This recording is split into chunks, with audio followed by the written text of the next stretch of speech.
parece a todos ustedes empezamos ya porque ya va siendo hora. Muy buenas tardes y muchas gracias a todos por su presencia en este acto que va a representar para el Centro de Estudios la inauguración de nuestro curso 2011-2012. Yo utilizo como referencia la escuela todavía, ¿verdad? O aún, entonces empezamos el curso del centro ahora. Y para comenzar este curso, pues tenemos con nosotros una persona que es realmente especial. Es muy conocido de todos nosotros y necesita muy poca presentación. Pero sí me gustaría recordar que Alberto Serrano Dolader es nuestro convecino a caballo entre Zaragoza y Caspe constantemente. Es un conocido y hombre de prestigio en el campo del periodismo. Es escritor, es guionista y ha trabajado en numerosos medios de comunicación durante mucho tiempo y sigue trabajando. Un poco. Bien. Ha trabajado en Radio Nacional, en Radio Caspe, señor, en Radio Caspe. Ha sido también jefe de informativos en Televisión Española en Aragón. En Radio Nacional, perdona. Y has trabajado en Televisión Española con esta voz tan poderosa que todos nosotros vamos a poder disfrutar dentro de un momento, haciendo, pues bueno, hacías directos, programas en directo, hacías circo, sobre todo circo. Con el circo. Pero un circo muy inteligente como es él. Hoy nos viene a hablar en una conferencia sobre un aspecto de la historia de Aragón, de la antropología, de la etnología aragonesa, que a mí me parece que es emocionante. Emocionante porque tiene que ver con el mundo de las emociones y de los sentimientos. Es todo aquello referido a la magia, al mundo legendario, a las teorías míticas sobre nuestros orígenes o nuestra forma de relacionarnos. Yo no sé si se va a enfadar Alberto por lo que voy a hacer ahora, pero si te enfadas poco, porque lo hago con cariño. Esta conferencia está muy relacionada con esa publicación que acaba de hacer nuestro conferenciante y autor tan querido. Acaba de publicar hace muy poco tiempo, Moncayo, El laberinto legendario, y es una de sus muchas publicaciones sobre este aspecto relacionado con cuestiones de leyenda. Este libro yo lo quiero recomendar a todos ustedes porque presenta un aspecto tocho notable, pero tiene un contenido de una lectura tan agradable, tan cercana, es como Alberto. Tiene unas explicaciones sobre nuestros orígenes míticos, sobre nuestro pensamiento mítico más bien, muy intensas, muy profundas, muy elaboradas, muy documentadas, pero al mismo tiempo, como es un hombre de verbo fácil y además ágil y además irónico, sarcástico y bromista, sabe enhebrar perfectamente la seriedad con esa ironía y esa broma que permite que cuando se está leyendo esto realmente se te está escuchando. Por lo menos yo he tenido esa sensación. Así que vamos a oírle hablar sobre este campo tan interesante que nos recuerda aquellas épocas en las que los aragoneses necesitábamos, como todo el mundo por otra parte, aragoneses y no aragoneses, necesitábamos construirnos un mundo mágico para poder explicarnos, porque en definitiva yo creo que eso es el mito, ¿no? La necesidad de poner un poco de orden en el desconocimiento, pues para poder seguir adelante. Para muchas personas este planteamiento sobre la existencia todavía sigue combinándose con el mundo científico, pero sea como sea, eso ha existido, sigue existiendo, quizás dure mucho tiempo, y aquí tenemos a un magnífico conferenciante que nos va a hacer disfrutar con las explicaciones en torno a todo esto. Muchas gracias, Alberto, por tu presencia y te escuchamos. Gracias.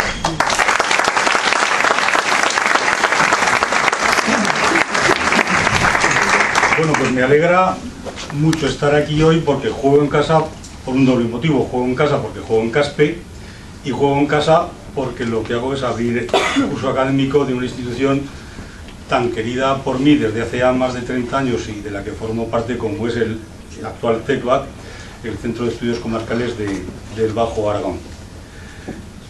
Gracias también a la presidenta del CECBAC y gracias a ustedes por venir. Tenemos por delante las 3 o 4 próximas horas para hablar de diablos, de brujas y de dragones, de mitologías y de leyendas en el Moncayo aragonés, que es uno de esos puntos de referencia, sobre todo para todos los zaragozanos, a todos los habitantes de la provincia de Zaragoza.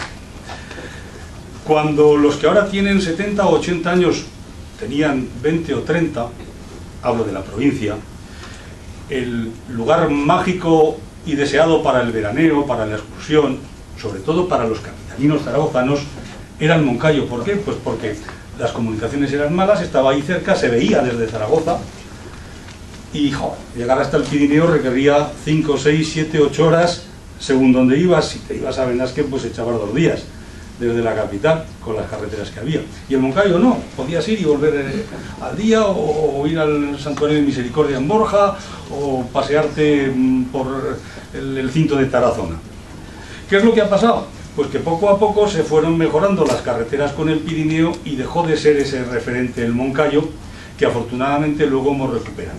Yo he estado 15 años apasionado por el Moncayo, y digo 15 años, los traía por si te necesitaba apoyarme, pero efectivamente Carmen ha dicho que acabo de publicar este libro, pero el primero que publiqué sobre el Moncayo es este, que es pequeñito, o sea que entre este que salió hace 15 años y este que sale ahora han sido multitud de viajes para conocer a gentes, para conocer a personas, viajes que los he podido hacer en gran parte pues porque mi trabajo ha consistido en contar a la gente el qué, quién, cómo, cuándo, dónde y por qué de las cosas, es decir, en informar.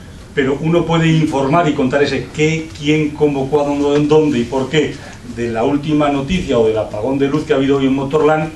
Por cierto, me alegra que estemos aquí más gente que en los de Motorland, estamos todos llenos. O puede contarlo sobre cómo se vivía en la Edad Media, o cómo viven ahora en Litago, Lituénigo, o cómo sienten y cómo fabrican pues un instrumento artesano los últimos talladores de madera de cualquier rincón del Moncayo. Centrémonos en todo caso, porque es amplio el listón de posibilidades que nos permite el enunciado de la conferencia, en el tema que hoy nos ha convocado aquí. ¿Se escucha bien desde el final o se escucha muy alto? Bien. Voy a hablarles de mitos del Moncayo, de leyendas del Moncayo, y como no podríamos hablar de todas, he elegido algunas que me parecen divertidas, que son las referidas al diablo, a las brujas y a los dragones. No sé hasta dónde llegaremos. Cuando se haga la hora, Mariano Cebrián ha dicho que se rascará así la cabeza, entonces sé que tendré que cortar la charla. Mitos, leyendas, que no hay que creérselas. El pensar que una persona puede volar en una escoba, no hay que creérselo, porque es mentira. El pensar que con sesos de sapo y claras de huevo podemos curar males, no hay que creérselo, porque es mentira. Pero hay que tomárselo muy en serio. ¿Por qué? Pues porque las gentes se creyeron esto. Lo importante no es que una cosa sea verdad o mentira, sino la percepción que nosotros tenemos de esa cosa. Y pongo un ejemplo, que lo pongo siempre, pero que se entiende muy claro. Si grito yo aquí de manera desaforada, fuego, fuego, fuego, y con alguna capacidad teatral les convenzo de que estoy viendo llamas, todos nos iremos a la puerta y abandonaremos la sala, aunque sea mentira que hay fuego en la sala. Lo que ha movido a la gente, lo que mueve el mundo, no es la verdad o la no verdad de las cosas, si hay fuego o no, sino lo que pensamos nosotros que es verdad. Por lo tanto, los mitos y las leyendas que nos han servido y ayudado para explicar el mundo son importantes y hay que tomárselas en serio, porque son lo que han contribuido en buena manera a hacernos como somos y hacer que pensemos y evolucionemos hasta el estadio en el que estamos ahora y que sigamos evolucionando. ¿Seguirán las leyendas? Me voy un poquito del tema, pero quizá merezca la pena. Pues yo creo que seguirán. Las pulsiones de la humanidad siguen siendo las mismas. Tenemos miedo ante la muerte, ante el más allá, necesidad de asegurar el contexto de felicidad familiar, nuestra propia vida, el porvenir. Y todo esto nos impulsa a crear unos mantras, unos apoyos extraterrenales que de alguna manera han existido de una forma, existen ahora de otra y existirán. Las leyendas cambiarán, pero se irán construyendo. Diablos, brujas y dragones. Bueno, pues vamos a empezar por los diablos. Si les parece, contextualizamos un poco el esquema del diablo y del demonio antes de descender a ejemplos concretos de leyendas del Moncayo. Entre nosotros, en esta sala, tiene que haber un diablo seguro, un demonio por fuerza. En el siglo XVI hubo un médico de los que gozaron del prestigio intelectual de su época, que estableció el número de demonios que había con unos cálculos muy minuciosos. Y le salía que había 7.409.127 demonios volando por ahí.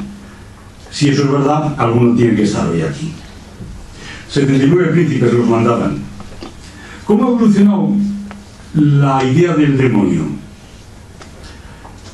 En el primer milenio de nuestra historia, del año 1000, o sea, del año 0 al año 1000, no debió ser la de la existencia del diablo una obsesión. ¿Por qué? Pues porque no nos ha sido transmitida esa presencia del diablo en la mentalidad popular a través de manifestaciones artísticas en exceso. En la Edad Media sí, las artes decorativas, la pintura, la escultura, representan muchísimo a la figura del diablo. En el primer milenio son pocas las referencias, incluso en la literatura. Hay, pero pocas. No era una obsesión. En la Edad Media es cuando el demonio empieza a tener una presencia constante y minuciosa en el devenir de las gentes. Los elementos dispares de la imagen demoníaca existían desde hacía mucho tiempo, pero solo alrededor del siglo XII o del siglo XIII ocupan un lugar decisivo en las representaciones y en las prácticas para concitar el apoyo del diablo o para alejar sus influencias. Surgida de la fantasía popular, sobre todo de la imaginación de las noches lóbregas medievales, Satanás, el diablo, su idea, se asienta cada vez más en el contexto colectivo de una sociedad de la actual Europa. Un diablo que era plural. No se hablaba del diablo, sino de los diablos, los demonios. Va a ser principalmente a partir del siglo XVI, con el movimiento de la Reforma y la Contrarreforma, cuando la Iglesia de alguna manera necesite dirigir su mirada hacia un solo objetivo del mal y hacia un solo objetivo del bien. Si había un solo Dios, debe haber un solo demonio o un superdemonio al que enfrentar esa dicotomía y con el que transmitir unos mejores valores a la sociedad o transmitir unas lecciones más simples y más sencillas. Lo que habían sido diablos, demonios, espíritus auxiliares con los que se firmaban pactos para que te ayudaran en la vida doméstica, se convierten a partir del siglo XVI cada vez más en una sola persona. Deja de hablarse de demonios y se pasa a hablar de diablos. El concepto seguirá el concepto de pluralidad de los diablos. En el Pirineo, en Caspe también, se contaba hace 150 años que si uno quería tener seres sobrenaturales que le ayudasen en las faenas domésticas o en la rudeza de la faena escabrosa del campo, en quitar piedras por ejemplo, podía meter en una caña unos diablillos que eran como moscas, por supuesto si había hecho el conjuro necesario, liberarlos, y esos diablillos te ayudaban a limpiar las piedras del campo, a hacer las faenas de la casa. Nunca las ideas que desde arriba se nos han querido transmitir en torno a cómo era el diablo han calado de manera absoluta. Se camina a partir del XVI hacia el singular, pero se sigue contemplando desde la plebe, desde la gente, la posibilidad de espíritus malignos en plural. En el tiempo del barroco, el diablo se hace un vecino más próximo, lo vemos en las tarascas populares, en las máscaras, en las coreografías, en las mojigangas, en las procesiones, en los carnavales. Y el mundo de la perversidad infernal, tal como lo denomina Lison Tolosana, el antropólogo aragonés, se va convirtiendo en mucho más complicado, porque a partir del siglo XVII se le suman a ese mundo diabólico el mundo de las posesiones. ¿Cómo es el diablo? Bueno, que yo sepa, ninguno de nosotros hemos visto al diablo, ni se le espera. Pero si lo viéramos, quizá todos sabríamos reconocerlo. ¿Cómo es el diablo? Pues como se nos ha pintado, con ojos especialmente violentos, con cuernos, con cola, verde, colorado, de 1000 colores. Ingenuo también hemos dicho en Aragón, y por eso los diablos nunca eran capaces de cumplir el pacto establecido y de construir el puente a través del cual les vendíamos el alma antes de que amaneciera el día, porque siempre nos habían construido el puente, pero sonaba el kikiriqui del gallo antes de poner la última piedra del puente. El diablo no había cumplido el pacto y no tenía el que había firmado el pacto con él que entregarle el alma porque le faltaba una piedra. En Aragón nos hemos pitorreado del diablo. ¿Dónde vive el diablo? Pues vive en las nieblas, vive por las nubes, vive al remover la tierra, vive en las profundidades. Eso es lo que se ha creído. Se contaban en Aragón, y hay muchas piedras en Aragón en las que se suele ver, también en el Moncayo, pero sobre todo en el Somontano de Huesca, marcas que con imaginación pueden parecer de pisadas, que son marcas en las que han caído y tropezado de pie los ángeles expulsados del paraíso cuando han descendido hasta la tierra, y que entonces se han quedado cojos, y que a partir de entonces, pues todos los que de alguna manera cojeamos hemos sido vistos con un cierto repelús por el resto de los mortales. La finalidad del diablo es llevarnos al infierno, claro está. El infierno que, como hemos dicho, está en el centro de la tierra. ¿Y quiénes van al infierno? Pues nos los cuenta un poema popular de Albeta, uno de los pueblos del Moncayo. Hay jueces, hay escribanos, alguaciles, porteros, alcaldes y concejales, ministros y consejeros, depositarios y guardias, vigilantes y serenos, médicos y cirujanos, boticarios y barberos, arquitectos, ingenieros, condes, duques, marqueses, albañiles, toreros, diputados, senadores, propietarios, jornaleros, mesoneros, comerciantes, sastres y zapateros. Y sigue el dicho popular de Albeta, de ese pueblecito del Moncayo: como ven, de todo menos periodistas y conferenciantes. Les decía que a partir del siglo XVII se complica la historia del diablo con la historia de las posesiones demoníacas. Y efectivamente, es muy diferente hablar de un poseso a hablar de una bruja. La bruja hace el pacto con el diablo, el poseso no. El poseso es dominado por el diablo. Simplemente se queden con este apunte. Hay que diferenciar mucho aquellos que en la literatura popular, en la leyenda popular, se acercan a, y aquellos otros a los que les cae la china de que se les ha metido el diablo en el cuerpo. Hay acercamientos voluntarios y otros que no lo son. Bueno, el diablo y el Moncayo, vamos a centrarnos ya. En Borja hay una era del diablo. En el Buste, un callejón del diablo, que es un pasadizo pétreo que está encima del pueblo, que es como un pasillo entre rocas. En Calcena, una aguja del diablo. En Tahuenca, una cueva del diablo y otra de los Cocones. En Purujosa, que es un pueblecito delicioso, en la otra cara del Moncayo, en la de Isuela y del río Aranda, hay también unas zonas que los del lugar llaman las patadas del diablo. Y en Tahuenca hay un barranco del infierno. Si todo está en la toponimia popular, es que todo ha sido muy importante. No se bautiza con nombre del diablo, infierno, Satanás, a nada que no haya servido para configurar un poco la forma de ser de las gentes que han bautizado con ese nombre a ese lugar concreto. ¿Y cómo han imaginado las gentes del Moncayo el infierno? Pues en Torrellas, otro pueblecito del Moncayo, nació en el siglo XVIII un fraile, posiblemente franciscano, que se llamaba Antonio Arbiol Díez. Escribió un libro deliciosos, de esos que uno coge y se ríe mucho y retratan muy bien el pensamiento negro, gris y temeroso de centurias pasadas. Se llamaba Los estragos de la lujuria y sus remedios. La filosofía era bien clara: si el que va al infierno está pecando con todos los sentidos, el infierno que hay que imaginar es un infierno en el que sufran todos los sentidos. ¿Y qué decía este moncaíno del siglo XVII? Pues nos explicaba los sufrimientos que iban a tener todos los sentidos en el infierno. Leo: los ojos del deshonesto serán atormentados en el infierno, no solo con visiones de cosas deshonestas, sino también con amargas mordeduras de basiliscos que matan con la vista. Solo verán los condenados lo que les ha de atormentar, porque en este mundo maligno solo quisieron mirar lo que les había de complacer para su eterna perdición. Los oídos torpes se deleitaron en vida con oír palabras deshonestas y serán atormentados en el infierno oyendo maldiciones horrendas, lamentaciones, gemidos, suspiros, rugidos de leones, silbos de serpientes, ignominias, desperdicios.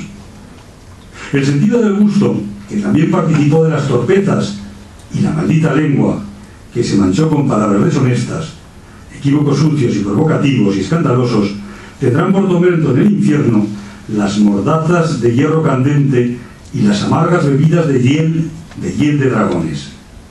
El sentido del tacto, que se extiende por todo el cuerpo, tendrá en el infierno por universal tormento los baños y estanques de azufre ardiendo, donde serán arrojados por los demonios. Imagínense ustedes dónde nos van a obligar los demonios a meter las narices en el infierno. En fin, los pechos mujeriles que torpemente se descubren para la ruina espiritual de los hombres y las mejillas que tanto se lavan con el mismo diabólico fin, tendrán en el infierno los innumerables laboratorios de ponzoña de sapos, mordeduras de vísboras, etcétera, etcétera, etcétera. ¿Cómo es el demonio? Muy fácil: cabrón y con cuernos. Así lo vio el tío Cerote.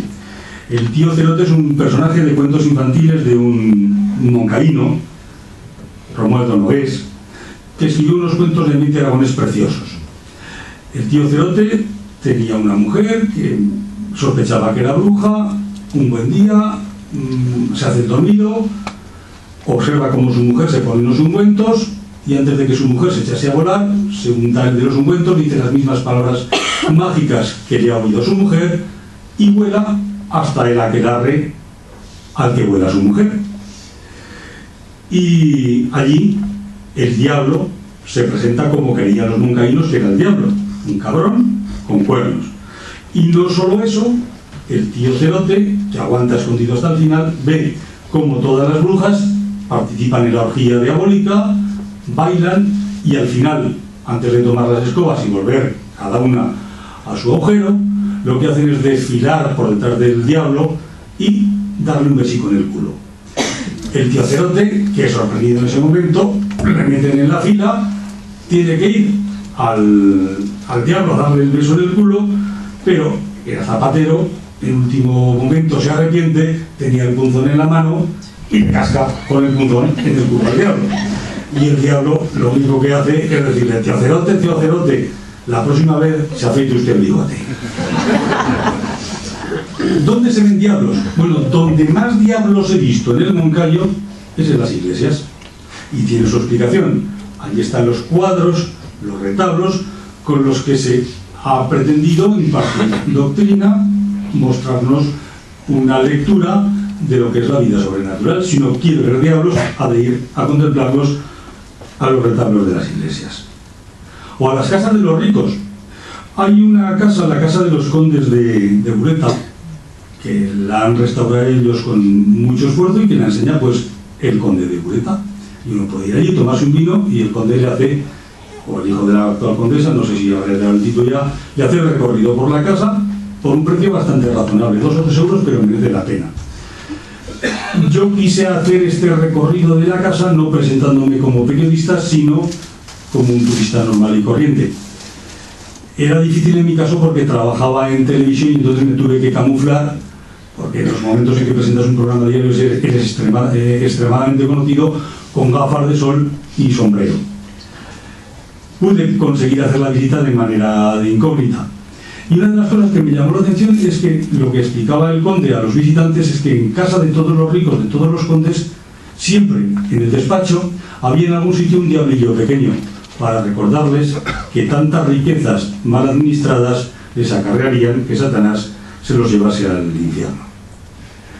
Hay diablos, he visto diablos en los ayuntamientos, ya lo creo que sí. En el Dragón, por ejemplo, que tienen un ciervo, por allí no hay ciervos, que cazaron allí y que todo el mundo cuando lo cazaron hace 100 y pico años creían, al verlo por las noches con cuernos entre las sombras, que era el dragón el que estaba recorriendo los contornos del pueblo. He visto diablos, se pueden ver en los Dantes, en el de Albeta, en el de Alcalá, en el de Borja, en el de Bulbuente. Sirva como ejemplo de cómo se concibe un diablo en el Moncayo esta descripción realizada por Rosalina Millán en torno a cómo es el diablo del Dante de Talamantes. Lucifer se cubre con un mono negro cuyas aberturas de boca y ojo están bordeadas de rojo. En la mano lleva un tridente y en la cabeza 2 cuernos de macho cabrío rematados con sendos cohetes. Cohetes que luego se incendiarán. Lucifer quiere interrumpir la fiesta y a toda costa. La presencia del ángel, la lucha del bien y del mal de todos los Dantes. En 1912, el diablo de Bulbuente, otro pueblo encantador del Moncayo, en Bulbuente, buena gente, proclamaba en el Dante cuáles eran los poderes de Satanás. Yo convierto en polvo cuanto hay a mi lado, formo las borrascas, desprendo los rayos y mando el perdisco que arrastra los campos. Yo entro en las ciudades, aldeas y poblados y solo tolero lo que es de mi agrado. Los posesos. Cuando Satanás se empeñaba en apoderarse del cuerpo de una persona, la persona dejaba de tener la idea clara de que estaba o dejaba de estar poseído. Era la familia principalmente la que trataba por todos los medios de que aquella enfermedad, que en aquel contexto se creía que era una posesión demoníaca, se acabase. Había que buscar un lugar propicio para los exorcismos. El lugar más propicio de todo el Moncayo para los exorcismos era Albeta, un pueblecito al lado de Borja. Y allí se iba a quitarse los diablos del cuerpo a la Virgen del Rosario de Albeta. Se iba y casi se va, porque en este siglo XX se ha seguido yendo. He estado hablando con gente cuando hacía reportajes para la tele que todavía había visto ceremonias de exorcismo en Albeta. Gente que ahora tendrá pues 80, 85 años. Era difícil llegar a Albeta. No era como en Jaca, el día de Santa Orosia, un día al año que se iba la gente a quitar los diablos y allí se reunían muchos posesos. No. La familia palabraba con el cura o el exorcista un día concreto y se acercaba allí. Pero tradicionalmente el diablo trataba de impedir que los que acudían a Albeta a quitárselo de encima llegasen a Albeta, porque sabía que si llegaba ya estaba perdido. ¿Cómo se los quitaba? Lo que cuentan en el pueblo es que le mandaba a aquel poseso que peregrinaba hasta el pueblo batallones y batallones de mosquitos que le hacían intransitable el camino y tenía que volverse atrás. Era delicioso, no lo he visto en ninguna otra tradición. En mitad de un ceremonial de los últimos exorcismos me contaba un abuelo que cuando la posesa en ese momento estaba viéndose librada de Satanás, las zapatillas empezaron a volar por la iglesia, ella sola. ¿Es verdad? ¿No es verdad? Esto se lo creen las gentes. La gente que me lo contaba, no sé si lo veía, supongo que no, porque es imposible, de primera mano, pero es seguro que se creía que unas zapatillas habían volado. Eso es lo que influye en la manera de ver el mundo. Lo que te creas, no el hecho real. También es cierto que si los mosquitos no te dejaban llegar al Albeta, podía ir un familiar tuyo de tapadillo con unas ropas tuyas que te las había quitado a ti poseso sin que tú te dieras cuenta y hacerse el exorcismo simplemente por delegación. Se hacía el exorcismo a tus ropas y cuando te volvías en tu pueblo a vestir tus ropas que las había traído y llevado el familiar, se te había ido el diablo. No he encontrado nunca en toda la geografía aragonesa y de memoria, que estoy citando ahora, pero creo que en todas mis lecturas, una exorcista en femenino. Bueno, pues en el Moncayo sí. En el siglo XVII hubo una monja residente en Borja que se llamaba María Salinas, que escribió un tratado llamado Exorcismos para arrojar al demonio. Hoy parece cosa diabólica, pero si no he hecho 150.000 gestiones para encontrar este tratado, no he hecho ninguna. No he hallado ni rastro. Sé que existe porque la bibliografía se cita. Antón Melero en el siglo XVIII era un exorcista de Alcalá del Moncayo. Y fue un exorcista porque una noche que soñó con un perro negro en forma de serpiente, ese perro negro parece que le reveló sus poderes. Es decir, si ustedes ven esta noche en sueños a un perro en forma de serpiente, no puede ser otra cosa nada más que un perro salchicha, tienen poderes para librar demonios del cuerpo.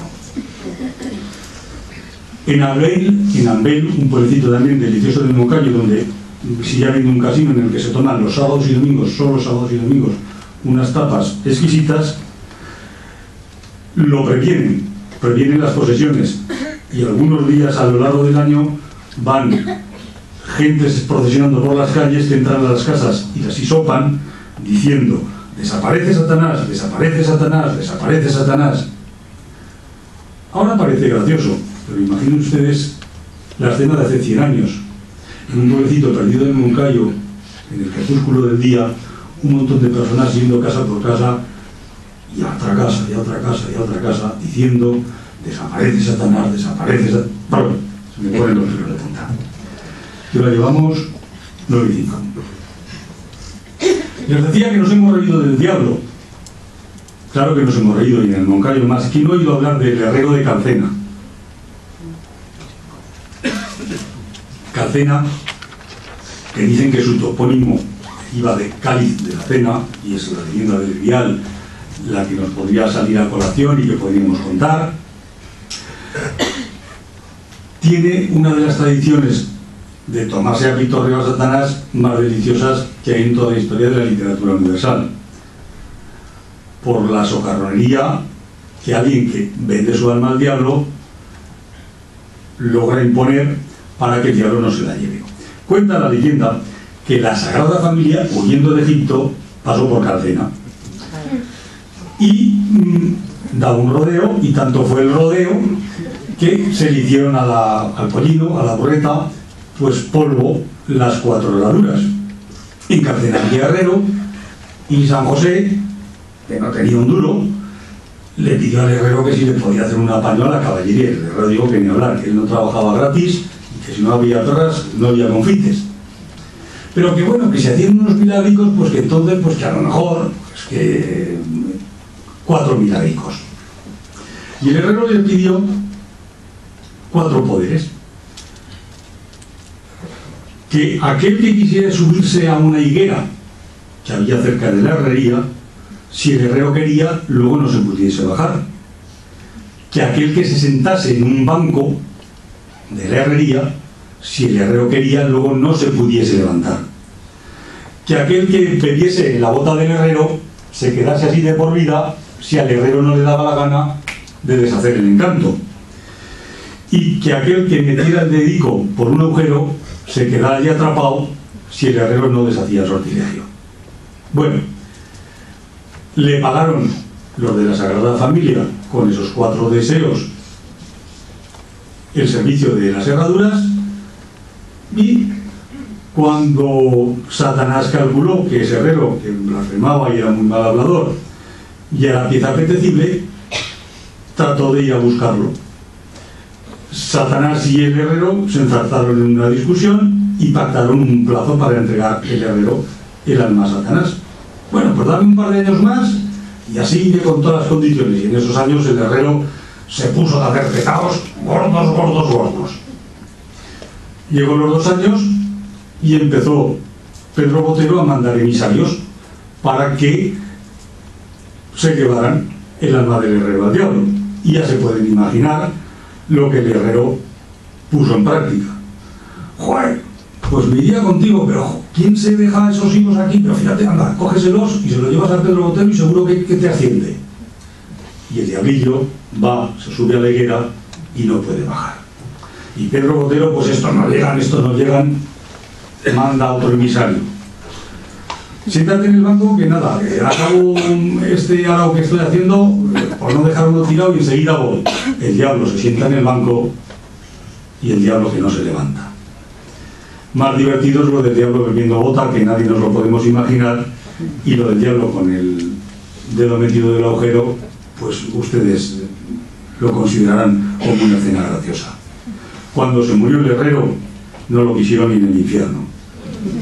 Y también en Carcena se cuenta la historia en la que alguien se ríe del diablo, de lo que se le pasó a San Crispín y al demonio. San Crispín y el demonio tenían dos parcericas juntas en Carcena, lindaban. Y Satanás un día le dijo a San Crispín: oye, si adivinas qué es lo que he plantado en este campo, porque es una cosecha nueva que nunca se ha plantado en el pueblo, cuando dé frutos te la doy entera. Y si no lo adivinas, dejas de ser santo, Crispín, y te vienes conmigo a los infiernos. Y Crispín dijo: joder, pues labrador de toda la vida, esto está tirado. Apuesta. Empezó a germinar la cosecha y no había manera. Aquella planta no la había visto San Crispín nada, nunca por Carcena ni por la zona de Río Aranda. Consultó con todo el que tenía que consultar.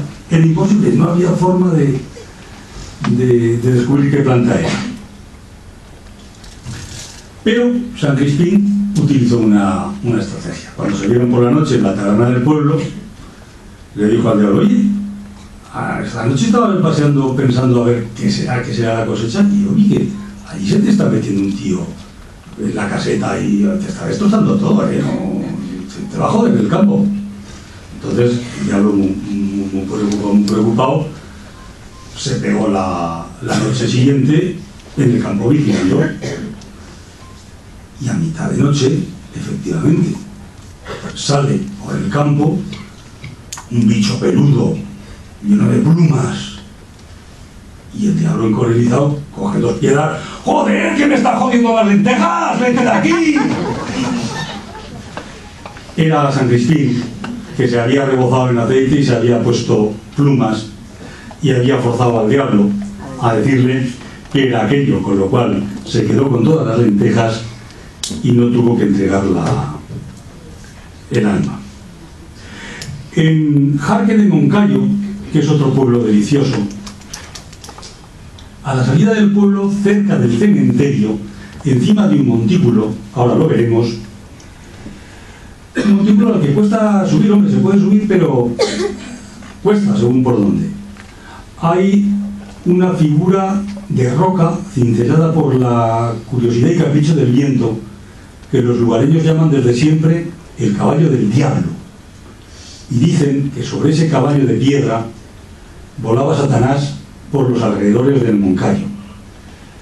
Dicen que es un caballo mágico. Yo lo he visto y es cierto. Crece el té en mitad de la roca, algún minúsculo conjunto de tierra, pero en apariencia sin nada. Y allí iban los críos de los jueves lardero a comerse la merienda. Los demás días algún valiente solo. Es curioso que los críos fueran al caballo del diablo a comerse la merienda.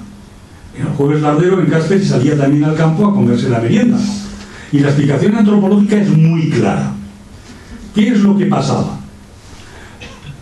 En la época de carnaval, en la época también del paso de la noche de difuntos al día de ánimas, o del día 1 al día 2, los más pequeños eran siempre los que tenían más posibilidades de ser apoderados o de ser víctimas de los espíritus del mal. La única forma de que no les penetrase el diablo dentro era que se los encontrasen hasta aquí de butifarra. Entonces era típico que en aquellos momentos especialmente sensibles los críos acudieran a los campos o a los sitios peligrosos a hincharse de comer, como retando al diablo, diciéndole, que es lo que hacían en Jarque, en ese caballo del diablo: aunque vengas esta noche no te podrás apoderar de mí porque estoy lleno a rebosar. Y en Tabuenca, también cerca del cementerio, en el camino que serpentea a lo alto del monte Calvario de Tabuenca, hay una roca en apariencia normal, una roca como toda esta pantalla. Cuando fui a Tacuenca a ver unos reportajes para la tele, fue uno de esos pocos días en que dije, joder, aquí no rasco nada en claro. Hasta que un grupo de abuelos que estaban en la plaza del pueblo, pues dicen, tú vas a hacer aquí hoy tantas tonterías como mi abuelo cuando apedreaba al diablo. Digo, ¿cómo que su abuelo apedreaba al diablo? Y el otro diablo dice, su abuelo, anda, que él no apedreaba al diablo. Ayer estuvimos apedreando al diablo. ¿Cómo que apedreando al diablo? Aquí todo el pueblo apedreamos al diablo. Maravilloso. Y efectivamente, me llevaron andando hasta la salida del pueblo, al lado del cementerio, donde está esa gran roca. Una gran roca que de manera ritual, una vez al año, cuando suben al Calvario, se detiene toda la procesión, coge piedras y jarros pequeños y la apedrea, porque creen que dentro de esa roca vive el diablo y que lo que están haciendo es matar al diablo o dejarlo tan mal herido para que hasta el año siguiente no tenga ganas de salir y apoderarse de nadie del pueblo. Por si acaso, también de cuando en cuando sirve apedrear al diablo. Cualquier día, si uno se acerca por los contornos, coge unas patuscas y se las tira a la roca, no está mal. Si lo mantenemos tontorrón a Satanás dentro de la roca, mejor que mejor. Por cierto, el encontrar seres dentro de las piedras es algo que la humanidad lleva arrastrando desde la época prehistórica. En Valdelcharco del Agua Amarga, que está aquí al lado y que es un paseo delicioso que he hecho con mis amigos de la Peña alguna vez, entrando por la carretera de Maíra y yendo a campo otra vez, hay muchísimas pinturas rupestres. Hay una que casi no se ve, pero que los científicos han descubierto, y es cómo se aprovecharon dos vetas de la piedra que parecían cuerno para dibujar la figura de un toro. ¿Por qué? Porque según prestigiosos arqueólogos como Clotes, por ejemplo, que alguna vez ha venido a Caspe a las jornadas de prehistoria que organizaba el grupo cultural pues hace 20 o 30 años, el hombre prehistórico consideraba que aquellas protuberancias de la piedra que desvelaban parte de una figura no hacían sino enseñarnos lo que la piedra en sí contenía dentro. No sé si nos dará mucho tiempo de hablar de brujas, pero hasta allí donde lleguemos, llegaremos.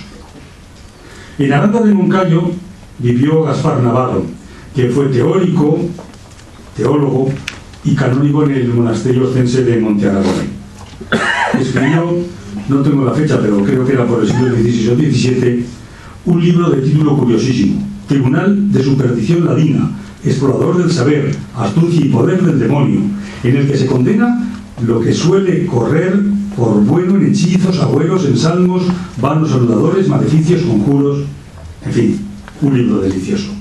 Les leo solo, no tenemos tiempo para más, capítulos de este libro que si ustedes lo teclean en internet lo van a poder leer y es una maravilla. Del saber que tiene el demonio para revelar a divinos, si el demonio puede maleficiar con fuego, que otros llaman maleficio incendiario, si puede el demonio transformar una cosa en otra, como de hombre en bestia, y de la manera en que engaña a los hombres en los sentidos, y si las potencias del alma tienen algún poder, si puede el demonio conservar un cuerpo vivo sin comer, y de algunas cosas que hacen los cuerpos muertos con sus amigos los magos y el diablo. ¿En qué manera las visiones y locuciones se pueden representar el demonio transformado en el ángel de luz? Ha habido teóricos pues en el Moncayo que han hablado del demonio. Llevamos ya hablando de hablar bastante rato, luego seguiremos con las brujas un poquito, les he dicho que hay 3 o 4 horas por delante. Vamos a ver algunas fotografías. El marco en el que nos movemos es el marco del Moncayo, el Moncayo Nevado, desde la carretera que une Amber y Talamantes, las Peñas de Herrera. El Moncayo no solo es la gran montaña, la cima principal. El Moncayo son los somontanos, es la comarca de Tarazona, es la comarca de Borja, es la comarca de la Aranda. El Moncayo de alguna manera somos nosotros si vemos el Moncayo desde aquí. El Moncayo se ve desde cualquier sitio. Yo lo he visto desde Monlora, desde el santuario de Sancho Abarca, pero ayer me mandaba algún amigo de Caspe una fotografía del Moncayo hecha desde la piedra de Zaragoza de Caspe, la Sierra del Bizcuerno. El Moncayo Nevado. El Moncayo del río Aranda desde el helicóptero. Sobrevolar el helicóptero desde el Moncayo, yo por fortuna lo he podido hacer 2 veces por necesidades profesionales, es una maravilla. Las nubes del Moncayo, las brujas y los diablos pilotan las nubes. Anda, que no hay para pensar en brujas y en diablos con estas nubes del Moncayo. Esto siempre me ha parecido un paisaje tropical, cuando veo la foto. Los ríos, todos los sitios que tienen agua y ríos, se ve bien desde el fondo, tienen magia también de leyendas y de tradiciones. Pequeños embalses, pueblos a la sombra de la montaña, cascajos de piedra que los ha hecho el hielo que ha agrietado con su congelar y descongelar las rocas, pero que se creen que son puertas del infierno, y 1000 otros rincones del Moncayo que uno puede pasear a caballo, a pie, o dejarse perder. ¿Dónde está Mari Carmen? Y bichillos y flores. Las Peñas de Herrera, de nuevo las Peñas de Herrera, el santuario. El Moncayo al fondo, visto desde el santuario de Sancho Abarca, desde Gea de los Caballeros. En día claro. Algo parecido es la fotografía que ayer pude contemplar, gracias a un amigo que me la mandó desde Caspe, del Moncayo, desde la Piedra de Zaragoza. Diablos. Jerónimo Cosita en el siglo XVI vio así el infierno y así lo dejó plasmado en un retablo de Calcena que ha sido recientemente restaurado por la Diputación Provincial de Zaragoza. Diablos, siempre con cuernos. Diablos, estos son de un retablo de Ambel. Nadie ha visto al diablo, pero si lo vemos así sabemos quién es, no tenemos ni la más mínima duda. Un diablo de un convento de Borja. El diablo que a los del siglo XVII se lo idearon como cabra, con ojos saltones y cuernos.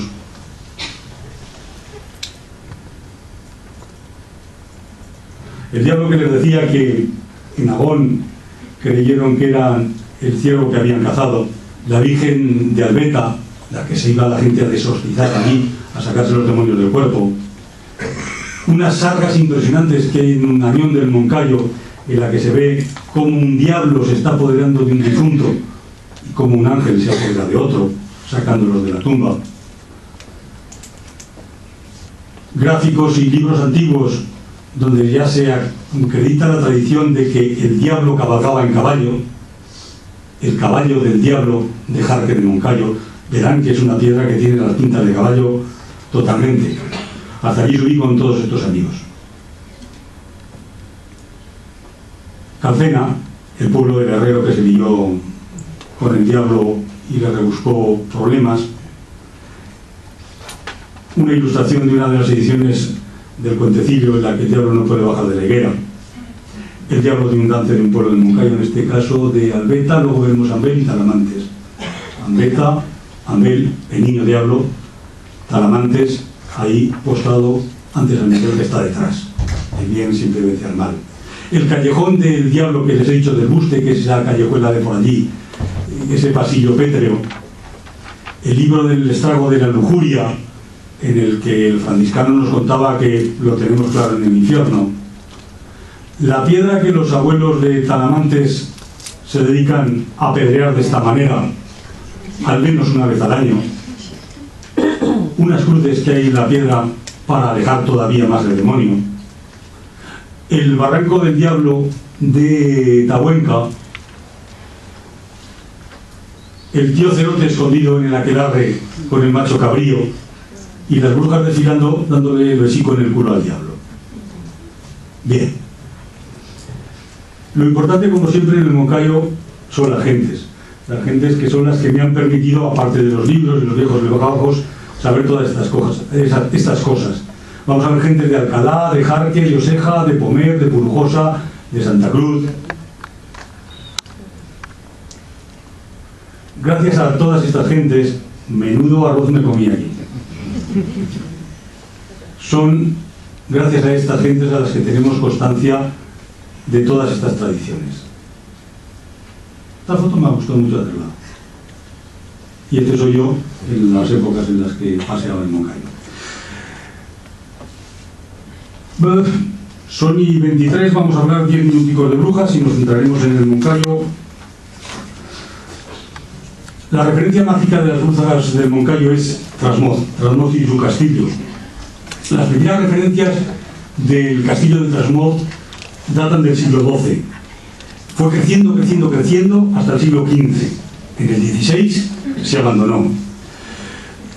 Se construyó el castillo de Trasmoz porque había que defender la zona y en aquellas épocas pues se calcula que cada 40-50 kilómetros había un castillo, y no era casual, porque esos kilómetros, como bien demostró José Luis Corral, era la distancia prudencial para recorrer en una jornada en caballo. El castillo de Trasmoz, de las brujas del diablo, es todo un uno. ¿Por qué? ¿Cuál es la realidad?